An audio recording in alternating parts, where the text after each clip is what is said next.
In this lecture, we'll go over the function of the lung, structure of the respiratory system, mechanics of breathing, pulmonary ventilation, and pulmonary volumes and capacities.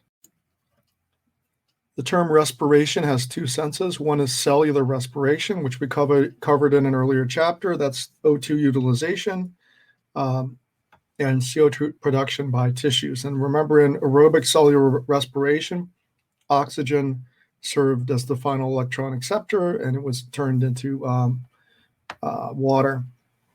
The other type of respiration is pulmonary respiration or breathing. And basically, this is also a form of ventilation. Ventilation is a term for the movement of a medium, whether it be air or water, over a respiratory surface.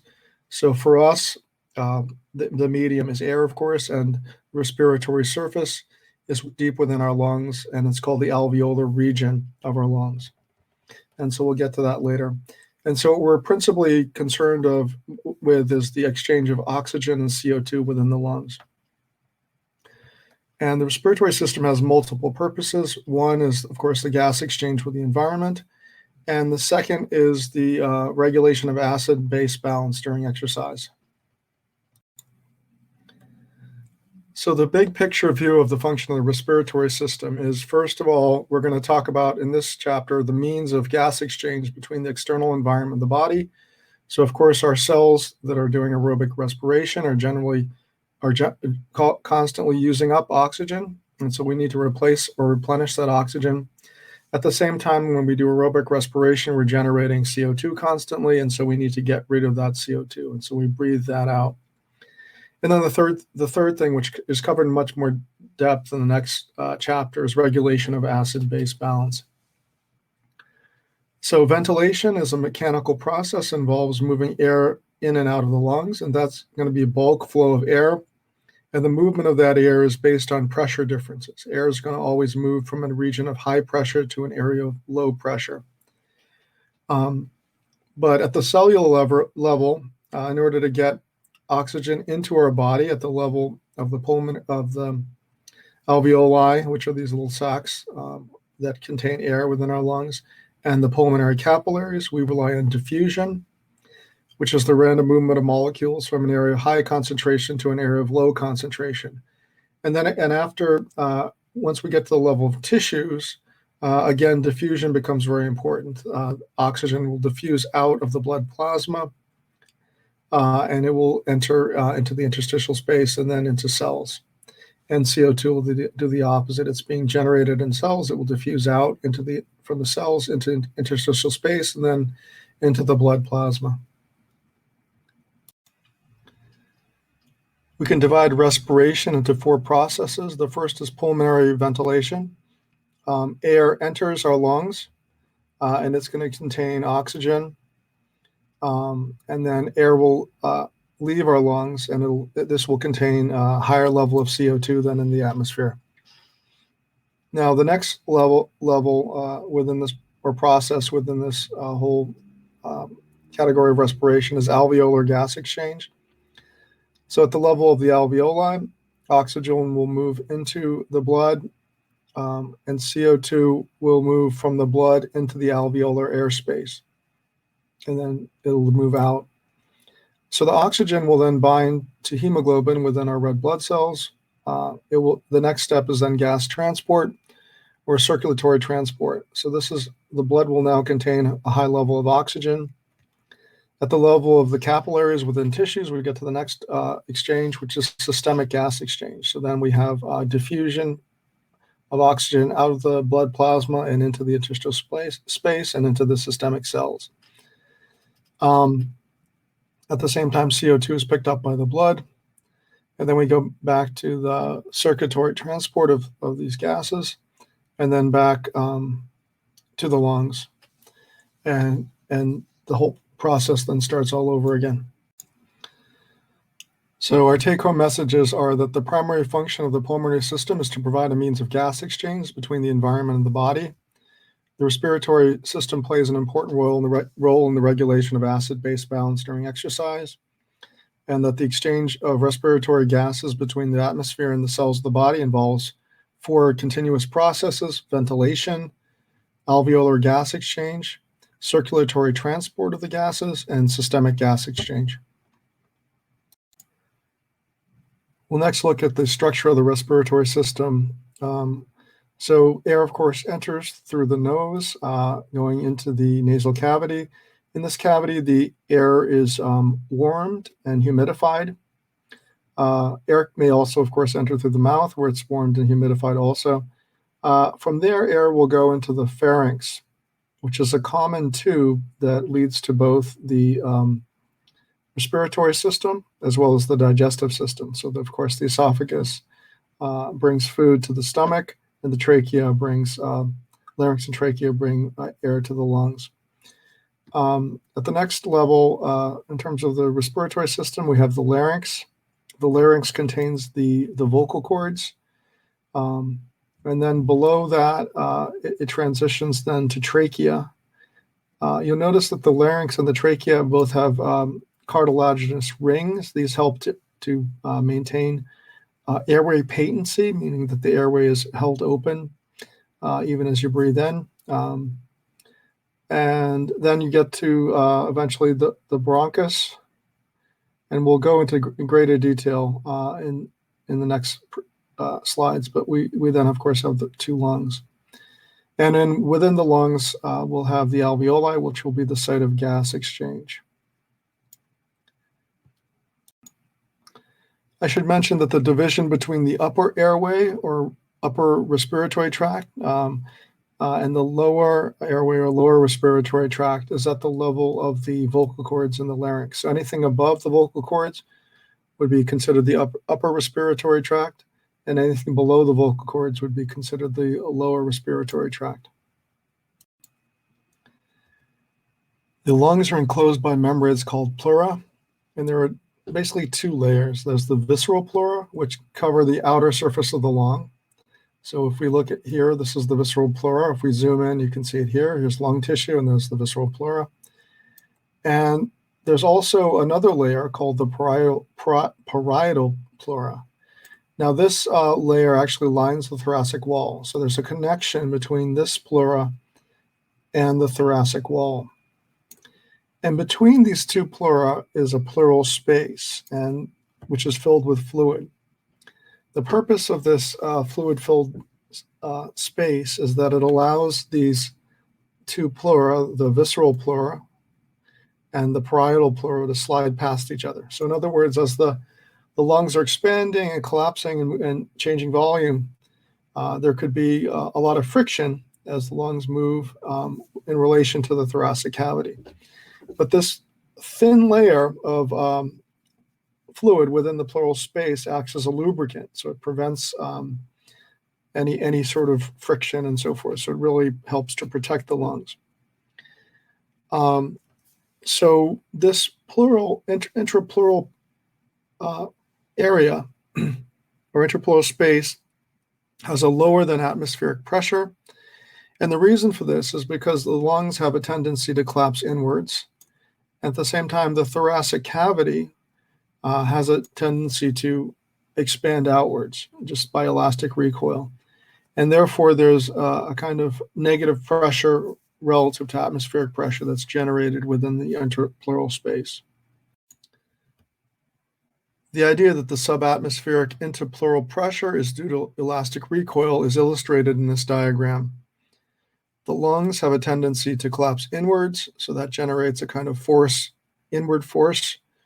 And at the same time, the lungs, the rib cage and the thoracic walls tend to expand outwards. And between those two forces, you get the interpleural space sandwiched between those two forces, and you end up with a negative interpleural pressure relative to the atmospheric pressure. So it's about 3 millimeters negative relative to atmospheric pressure. Now, this interpleural pressure will actually vary a bit. As you breathe in, there's a reduction in the pressure within the thoracic cavity, and this leads to an even a corresponding decrease in the interpleural pressure. And as you breathe out, the interpleural pressure will go up. Now, the intrapleural pressure, though, is always less than the pressure within the lung itself. Okay.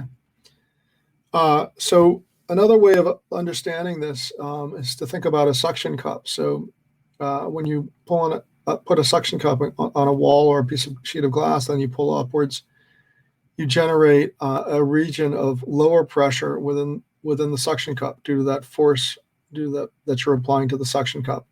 And so that's exactly what's happening here. And this pressure would be subatmospheric here, and that's what's happening here. As these opposing forces pull on this interpleural space, you get a subatmospheric pressure. A dramatic illustration of why this negative or subatmospheric intrapleural pressure is so important is illustrated here. This is a diagram of a collapsed lung or pneumothorax. This occurs when all or part of a lung collapses or caves inward. This occurs when air gets into the area between the lung and the chest wall. So that's the intrapleural space we were just talking about. When this happens, the lungs cannot fill up with air, and breathing becomes more difficult, and the body gets lost oxygen. So again, this is another illustration, the idea that the lungs have a tendency to collapse inward. And actually with someone with this collapsed lung, I don't know if it's easy to see here or not, but the side in which you have the collapsed lung, if you look at the chest, it'll actually be a little bit more expanded than the chest on the other side. And that's another indication that someone has a collapsed lung. And that's because of this elastic recoil of the rib cage outwards. The major muscle for inspiration is the diaphragm. It's a skeletal muscle. It's innervated bilaterally by the phrenic nerve, which originates from the brainstem. The diaphragm separates the thorax from the abdomen, as you can see in this diagram. When it's relaxed, it sort of has a dome shape. As it contracts, it never quite loses this dome shape, but it does flatten out a bit. And this contraction leads to expansion of the thoracic cavity and therefore expansion of the lungs. And this increase in volume leads to a decrease in pressure within the lungs relative to atmospheric pressure, which leads to air coming in during inspiration. The respiratory system can be divided into two zones, the conducting zone and the respiratory zone. The conducting zone conducts air into the respiratory zone. Its main function is to humidify, warm, and filter the air, other than acting as tubes to bring the air to the respiratory zone. Its components are the trachea, the bronchi, various bronchioles, ending with the terminal bronchioles. Within the respiratory zone, there's exchange of gases such as CO2 and oxygen between the air and blood. The respiratory zone begins with respiratory bronchioles. These can be distinguished from terminal bronchioles by the presence of alveoli. Further on, you have into the respiratory zone, you have alveolar ducts, and then finally ending with alveolar sacs, which are groups of alveoli clustered together. This figure shows the tremendous complexity of the lung. So starting with the one tube, the trachea, we then have the primary bronchi. From there, we go to smaller and smaller bronchioles, ending with the terminal bronchioles. So we go from one tube or one branch all the way to 60,000. And then at the respiratory zone, we then have the terminal bronchioles branching into respiratory bronchioles, which again can be identified by the presence of alveoli. And then finally, we have the alveolar sacs, which consist of a number of alveoluses. And each alveolus has squamous epithelium, and it has very close juxtaposition with pulmonary capillaries. And this allows for a very short diffusion distance for oxygen and CO2. If we zoom in on an alveolus, we'll see something like this. Within the lumen of the alveolus is air.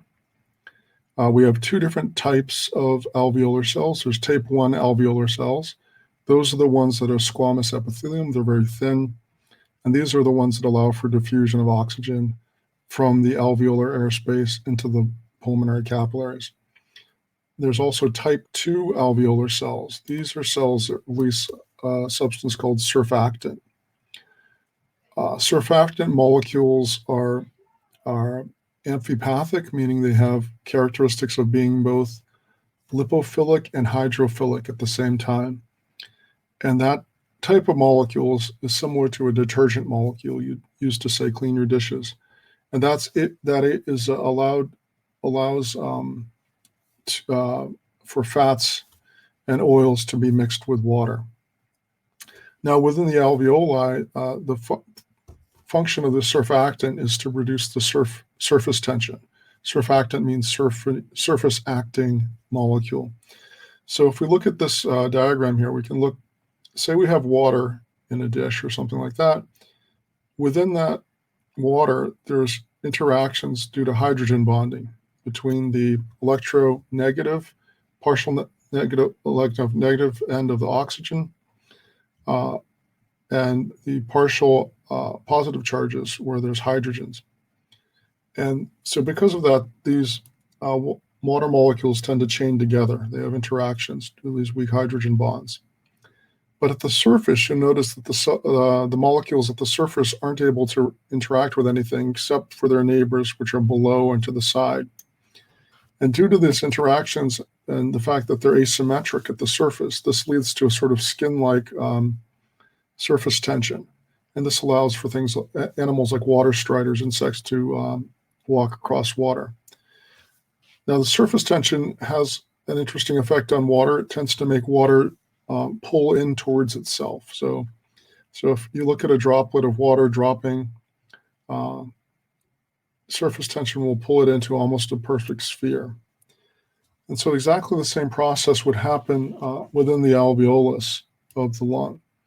So the lining the alveolus is water, and that water tends to cling to each other. The molecules tend to cling to each other. And so this would tend to draw this alveolus inwards, so that it would collapse in on itself. To prevent that, you have the type 2 alveolar cells that release the surfactant. This breaks up the surface tension because the surfactant molecules actually end up right at this interface between the liquid and the gas. And they don't have these sort of same strong interactions with the water and other water molecules. So they'll interact with water and they'll be lining this surface. And in doing that, they break up the surface tension. And so this makes it much easier to breathe because as you breathe in, the alveoli actually expand and so forth as the air enters the alveoli. And so the surface tension would make it very difficult to breathe if you didn't have the presence of surfactants. Notice there are other cells in here. There's a macrophage. So this would be a cell that engulfs bacteria. And there's one last point I'd like to make with this slide, which is that of diffusion distance. So notice, again, the type 1 cells are squamous epithelial cells, so they're very thin. They have a basement membrane, which is very thin, which is actually fused to the basement membrane of the endothelial cells of the pulmonary capillaries. So they're actually incredibly short distance for oxygen to diffuse from the alveolar airspace into the pulmonary capillaries and for CO2 to diffuse from the capillary lumen into the alveolar airspace. So our take-home messages are that anatomically, the pulmonary system consists of a group of passages that filter air and transport to the lungs, where gas exchange occurs within tiny sacs called alveoli. The air passages of the respiratory system are divided into two functional zones, the conducting zone and the respiratory zone. The movement of air into the lungs occurs via bulk flow. Bulk flow refers to the movement of a mass of molecules due to a pressure difference. So during inspiration, the diaphragm contracts. As it does that, it flattens out a little bit, and this increases the volume of the thoracic cavity. Therefore, the lung volumes increase, and the intrapulmonary pressure, that is the pressure within the lungs itself, decreases. So for example, here's a person at rest. The intrapulmonic pressure is 760 millimeters of mercury, which is identical to the atmospheric pressure. During inspiration, the pressure within the lungs becomes 758 millimeters of mercury. Notice that that's lower than the atmospheric pressure. And that pressure, although it's only 2 millimeters of mercury, is enough for air to now move by bulk flow into the lungs. Note that we've mentioned the intrapleural pressure before. Note that that's when the person's at rest, not breathing in or breathing out. Note that that's lower than the atmospheric pressure. 760 millimeters is the atmospheric pressure, 756 is the intrapleural pressure. As the person is breathing in and you have expansion of the thoracic cavity, that intrapleural pressure actually decreases a little bit. The more important thing is that it's always below the pulmonary pressure.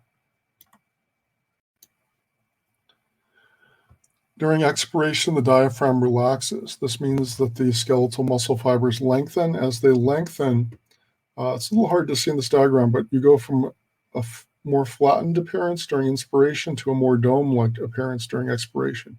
This means that the diaphragm is moving up, and this means that the thoracic cavity volume is decreasing. As a consequence, there's a decrease in the volume of the lungs. This decrease in volume leads to an increase in pressure within the lungs. So there's an intrapulmonary pressure that's raised. So if we look at the intrapulmonary pressure, it's now 763 millimeters of mercury, which is higher than the atmospheric pressure. And then this leads to the movement of air by bulk flow out of the lungs and into the atmosphere. Note that the intrapleural pressure is still below that of the intrapulmonary pressure.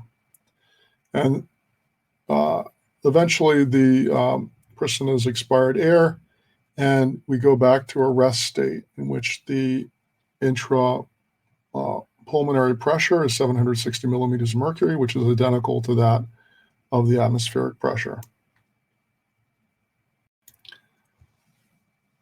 We'll next look at the muscles that are of respiration in more detail. During inspiration, the diaphragm descends, and this increases the depth of the thoracic cavity.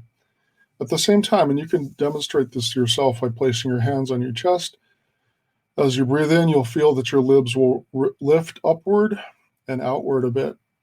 And that also increases the volume of the thoracic cavity. In fact, if you put your hands on the sides of your ribs as you breathe in, you'll notice that your rib cage also moves outward laterally a bit. So the external intercostal muscles elevate the ribs 2 through 12. Let's see if we can find that. So these are here. So these will elevate the ribs and widen the thoracic cavity during inspiration. The sternocleidomastoid muscles elevate the sternum. So those are shown here. There's a sternocleidomastoid. Here's the sternum. And the scalenes elevate ribs 1 and 2.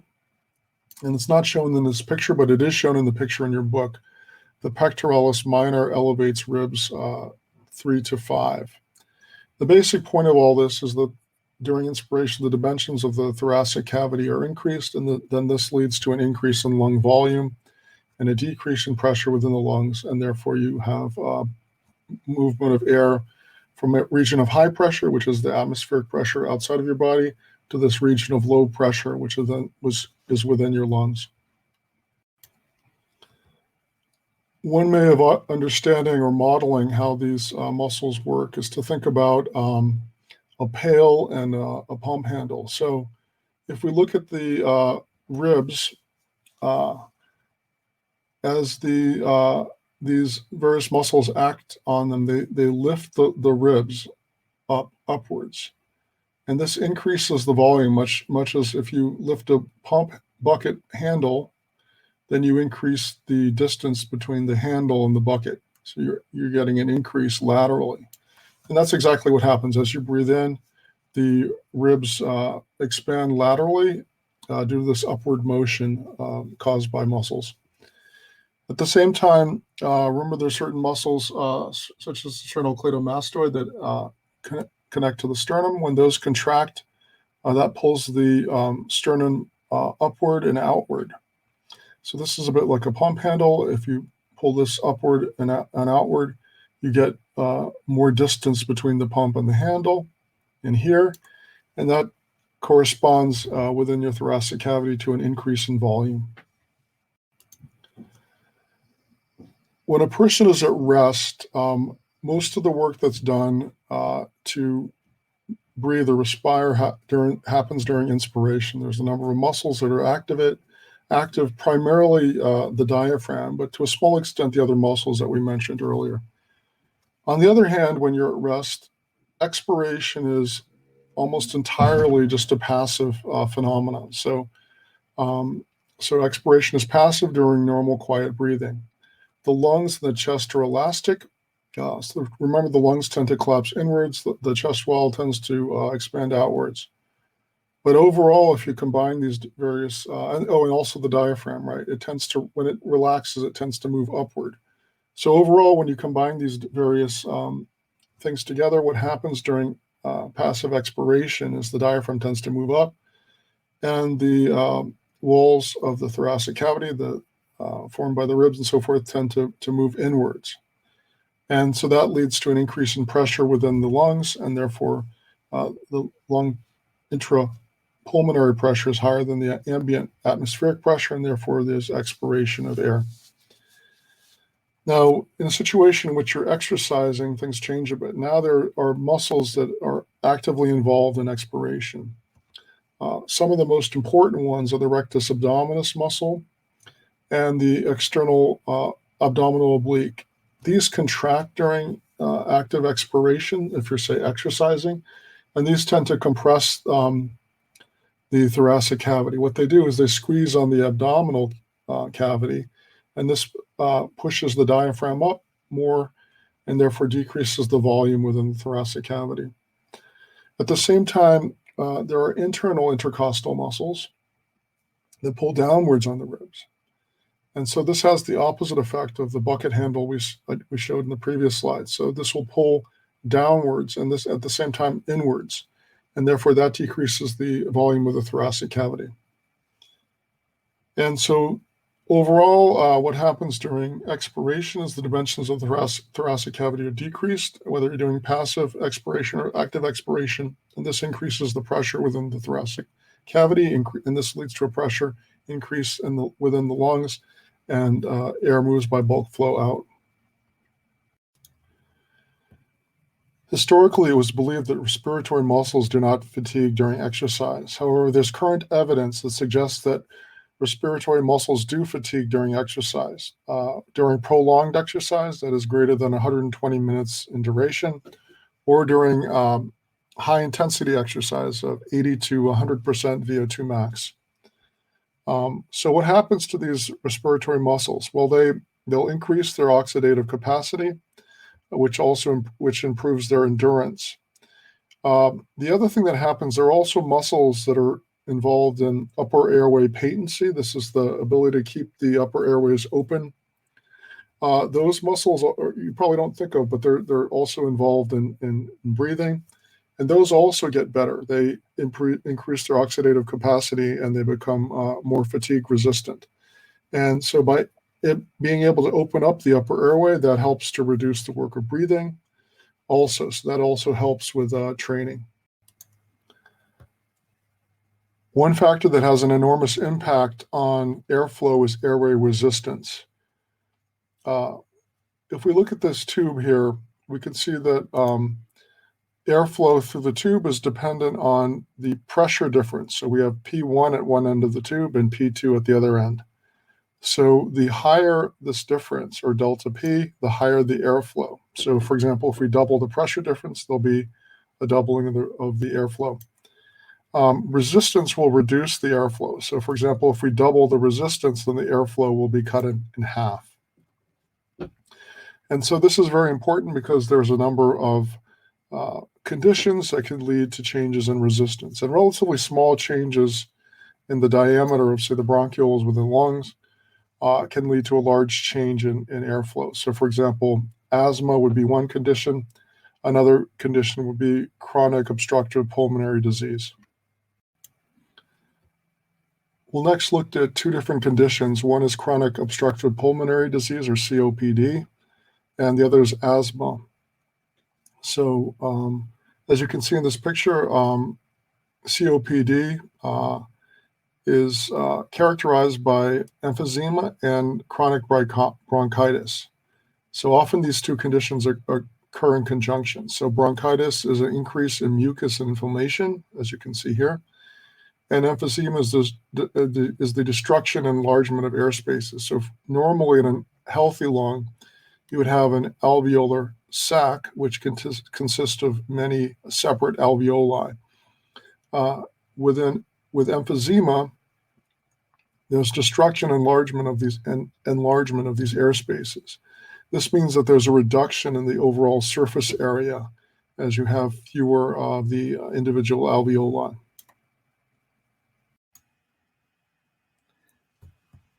As I mentioned in the previous slide, with chronic obstructive pulmonary disease, there's often two disease states that go together and often are expressed in the same individual. One is chronic bronchitis, which is excessive mucus within the bronchioles. And so you can see it in this picture here. In a normal lung, you have bronchioles that are open and allow for air to move through the tubes. With chronic bronchitis, there's inflammation of the wall of the bronchial tubes. This leads to a reduction in the diameter of the lumen, and there's also increased mucus production. Again, this would also lead to obstruction of airflow.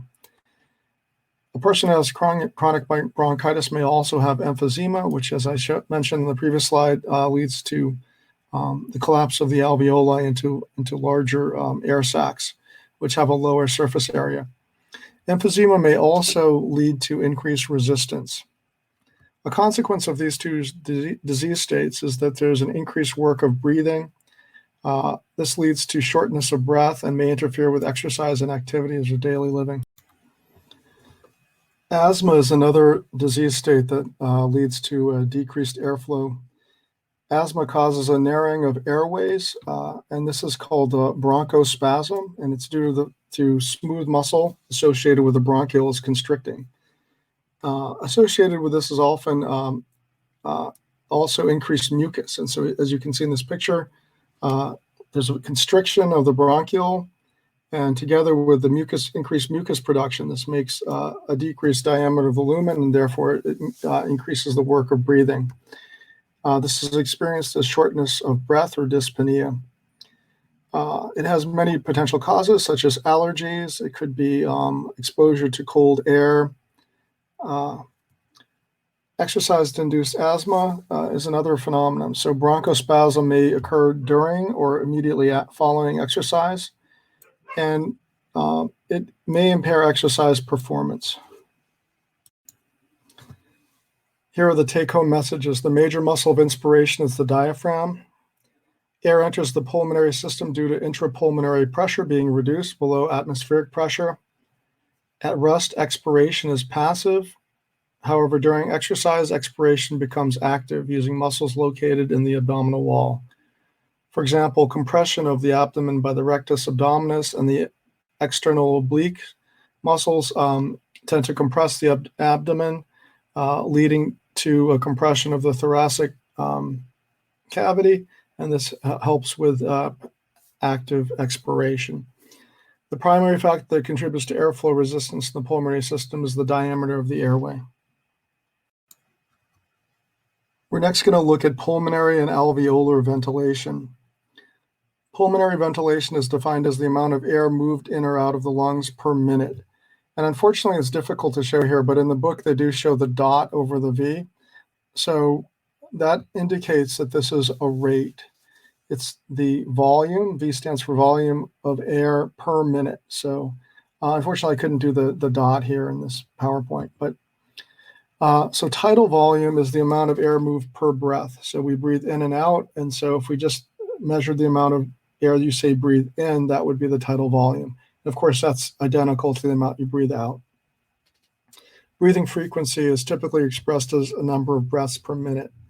Therefore, the rate of breathing, which is, again, measured as a volume per unit time, or it would be V, and that's equal to the tidal volume multiplied by the frequency. Given a tidal volume of 0.5 liters and a frequency of 15 breaths per minute, what is the pulmonary ventilation? To solve this problem, multiply the tidal volume by the respiratory rate. In this case, the answer is 7.5 liters per minute. Pulmonary ventilation is relatively easy to calculate, but it doesn't really give us a good idea of how much air is actually reaching the respiratory surface within the lung. And the reason for this is because not all air reaches the alveolar gas compartment. Part of each breath remains in the conducting airways. So a better measure is actually alveolar ventilation, or V sub A. This is the volume of air that reaches the respiratory zone. In order to calculate V sub A, we need to know the dead space volume, or V sub D. This is the volume of air remaining in the conducting pathways. So V sub A, or alveolar ventilation, equals the tidal volume, V sub T, minus the dead space, V sub D. Do that calculation first, then multiply that by the respiratory frequency. So given a tidal volume of 0.5 liters and a frequency of 12 breaths per minute and a dead space of 0.15 liters, what is the alveolar ventilation? The answer is 4.2 liters per minute, and this gives a very good idea of how much air is actually making it into the alveolar gas compartment. The take-home messages are that pulmonary ventilation is the amount of gas moved in and out of lungs per minute. The amount of gas moved per minute is the product of tidal volume multiplied by breathing frequency. Alveolar ventilation is the volume of air that actually reaches the alveoli per minute. The next topic is pulmonary volumes and capacities. The measurement of pulmonary volumes and the rate of expired airflow is important clinically. For example, measuring these parameters can be useful for diagnosing lung diseases such as chronic obstructive pulmonary disease, or COPD. As I mentioned previously, tidal volume is the amount of air that's either inhaled or exhaled in one breath during quiet breathing. So here, for example, we have a person quietly breathing. They have a certain lung volume, and then as they breathe in, that volume goes up. As they breathe out, that volume goes down. And so this difference here between the peak volume and the minimum value, or the value at this trough here, that would be the tidal volume.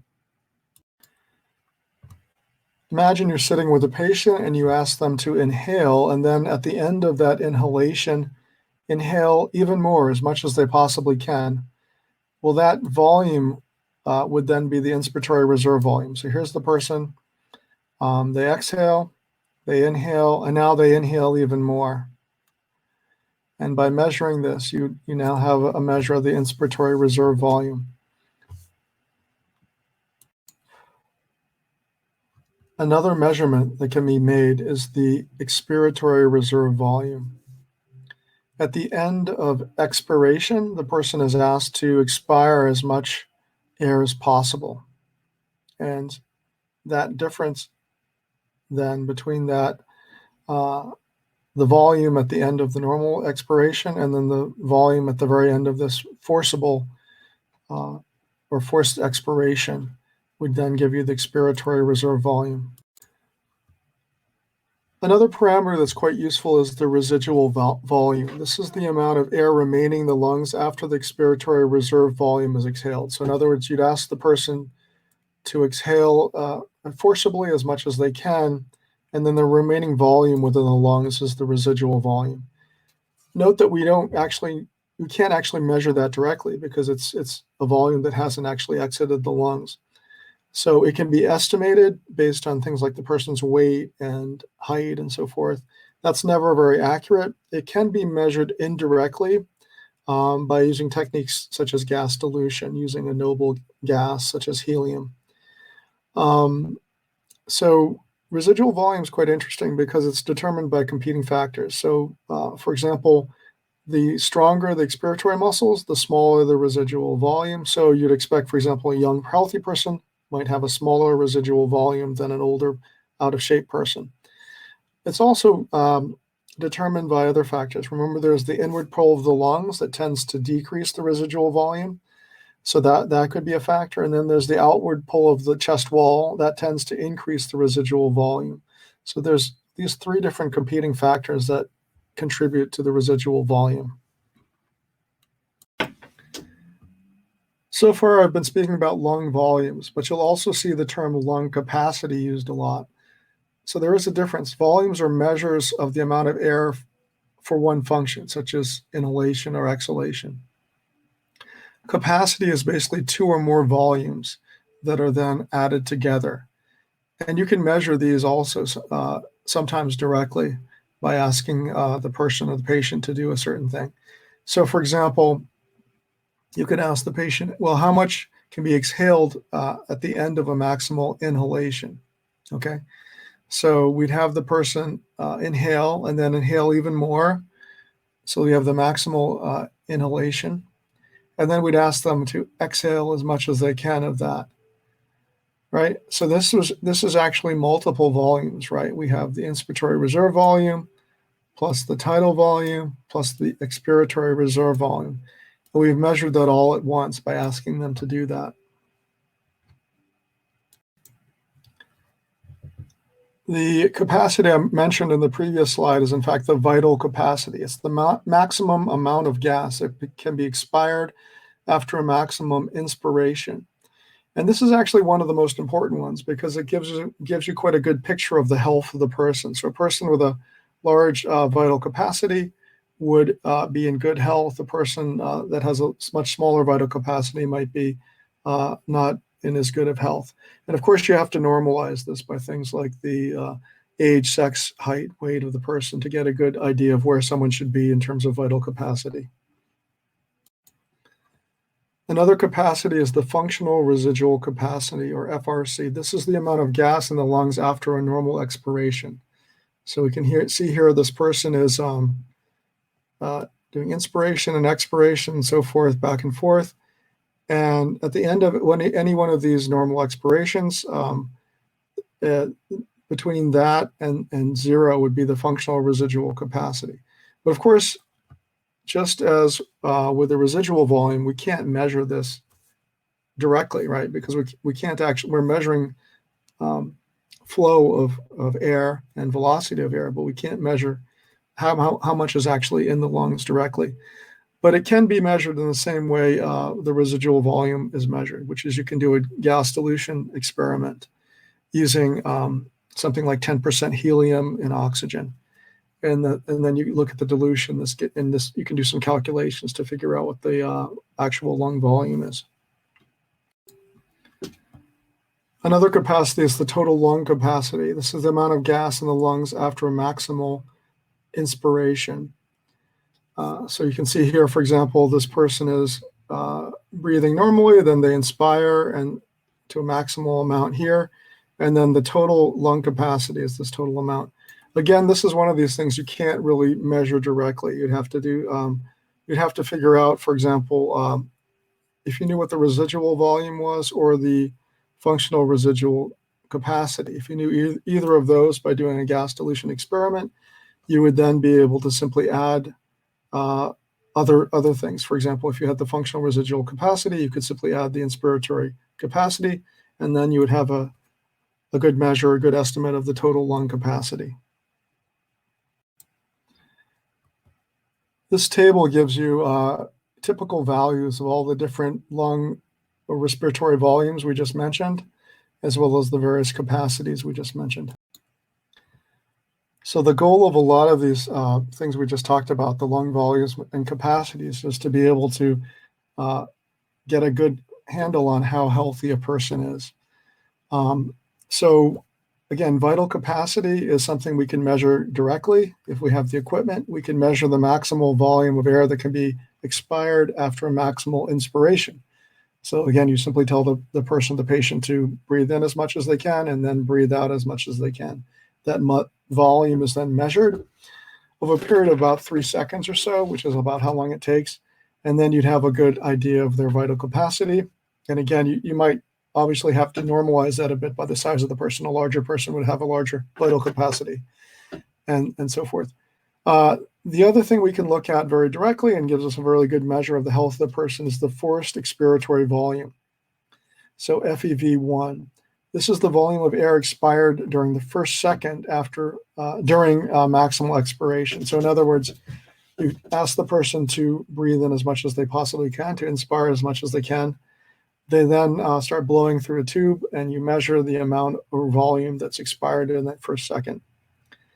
And then what's very useful is actually to take a ratio of these two things. As I mentioned earlier, the vital capacity is going to depend a bit on the size of the person. But if we take this forced expiratory volume and then divide it by the vital capacity, then we have a normalized value. Essentially, it's normalized for the size of the person and so forth. Well, it's normalized at least by their vital capacity. And so in a healthy person, greater than or equal to 80% is the value you get here. In other words, in a healthy person, they can expire about 80% of their vital capacity in 1 second, which is really, really quite good, meaning they're very healthy. Now, if you see that value drop below 80%, then you start to get into the range in which you feel it may be that the person is not in such great health, that their expiratory muscles are weak, or there's perhaps high resistance within their lungs, or some sort of problem with the respiratory system. This graph shows a comparison of two individuals, one who's healthy and another who has COPD.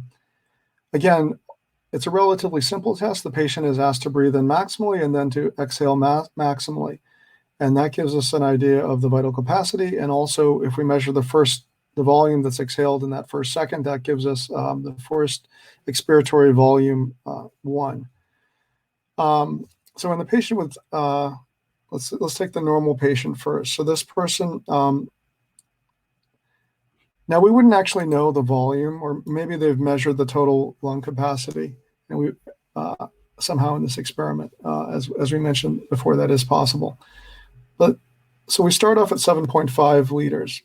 Now, the person that's healthy in the first second will expire a lot of that volume, and by the end of 3 seconds, that total, they have a certain residual volume left in their lungs, but the difference between the 7.5 and it looks like about 2.5 here gives us the vital capacity of this person, which is 5 liters. Now let's take the first second and see how much this drops. So it drops from 7.5 to 3.5. So it looks like they were able to expire 4 liters in the first second, which is really good. So we take that value, the forced expiratory volume 1, which is 4, and divide it by the vital capacity, which is 5, and this gives us 80%. Now let's compare this person with someone with COPD. This person has the same overall total capacity of their lungs, 7.5. After 3 seconds, they're able to drop to exhale a certain amount. So now it looks like about 4.5. So this means that they were able to, they have a vital capacity of 3 liters. In other words, they exhaled 3 liters in that 3 seconds. Now let's look at how much they were able to exhale in the first second. They were able to exhale 1 liter because they dropped from 7.5 to 6.5. So now we do the same calculation. We take the FEV1 divided by vital capacity. So this is 1 divided by 3. And this gives us a value or ratio of 33%. So that's much lower than the 80%, which you would expect in a healthy person. And so this could be used if we didn't know, if this person came in and we didn't know they actually had COPD, this would be one of the tests we could do, and we could determine that they in fact have a problem with breathing. Again, as we don't know from this exactly what's going on, perhaps it's a muscular problem, perhaps it's a resistance within the airways problem, but this would be the first step, and then we could look at other things to figure out exactly what's ailing this patient. Here are the take-home messages. Pulmonary volumes can be measured using spirometry. Vital capacity is the maximum amount of gas that can be expired after a maximal inspiration. Residual volume is the amount of gas left in the lungs after maximal expiration. And chronic obstructive pulmonary disease decreases the vital capacity and reduces the rate of expired airflow from the lung during maximal respiratory effort.